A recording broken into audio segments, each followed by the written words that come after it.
Today I'm going to try out this tracking pole. It's a, it's a curtain rail. You turn it and it expands or contracts.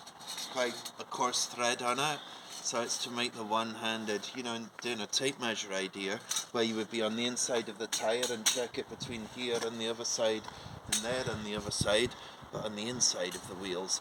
This makes it a bit easier. So that's it at the front of the wheels, just nicely snug. It's quite snug there on the front of the bulge. And then if I take it to the back of the front wheels, I can do the same thing.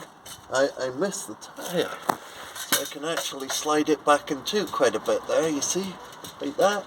So we know, well, I'm not on it there, but by one person working by yourself, it makes it really easy to do a quick and dirty toe-in check on this, so we know it's snug there and it's not at the back.